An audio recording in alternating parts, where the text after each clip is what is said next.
एक बार की बात है, कुछ साइंटिस्ट ने मिलकर के एक बहुत ही इंटरेस्टिंग एक्सपेरिमेंट किया। उन्होंने क्या किया कि एक बहुत बड़ा सा पिंजरा लिया, उसके अंदर 5 बंदरों को रख दिया और वहां पर एक सीढ़ी लगा दी। उस सीढ़ी के टॉप पर कुछ केले रख दी। फिर उन साइंटिस्ट ने क्या किया कि जैसे ही कोई भी बंदर उस सीढ़ी पर चढ़ता केलों तक पहुंचने के लिए, तो ऊपर से ठंडे पानी की बारिश करने लग जाते। तो जैसे ही वो ठंडा पानी गिरता उस बंदर के ऊपर जो कि सीढ़ी पर चढ़ रहा था, वो फटाफट से नीचे आता तो पानी बंद हो जाता। फिर दोबारा से कोई और बंदर उस सीढ़ी पर चढ़ता उन केलों तक पहुंचने के लिए, दोबारा से यही होता। दोबारा से ऊपर से ठंडे पानी की बारिश होती, वो बंदर जैसे ही नीचे आता दोबारा से बारिश बंद हो जाती। तो बंदरों ने इसका मतलब यह निकाला कि जैसे ही कोई भी सीढ़ी पर चढ़ता है तो ऊपर से ठंडा पानी गिरता है। फिर उसके बाद में जैसे ही कोई भी बंदर उस सीढ़ी पर चढ़ने की कोशिश भी करता तो बाकी के बंदर सब इकट्ठे होकर के उसको पकड़ते, उसको मारते, उसको पीटते और उसको नीचे गिरा देते। फिर दोबारा कोई कोशिश करता, दोबारा उसके साथ भी ऐसा ही होता। फिर उन साइंटिस्ट ने क्या किया कि उन 5 बंदरों में से एक बंदर को उस पिंजरे में से निकाला और उसकी जगह एक नए बंदर को उस पिंजरे के अंदर डाल दिया। अब उस बंदर को नहीं पता था कि यहां पर क्या खेल चल रहा है। उसको जैसे ही सीढ़ी के ऊपर वो केले नजर आए, वो फटाफट से उस सीढ़ी के ऊपर चढ़ने लगा।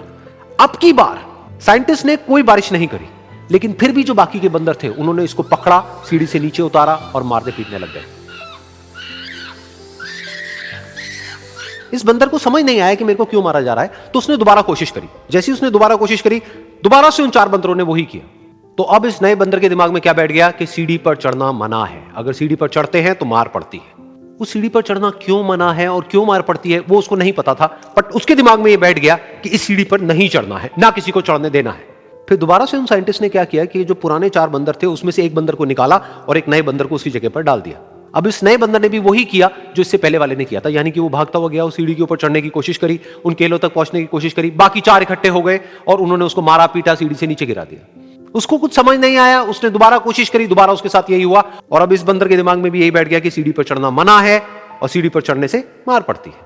फिर साइंटिस्ट ने एक एक करके जो पुराने 3 बंदर बचे हुए थे उसमें से भी एक एक करके उन बंदरों को निकाला और उनकी जगह पर 3 नए बंदर आ गए।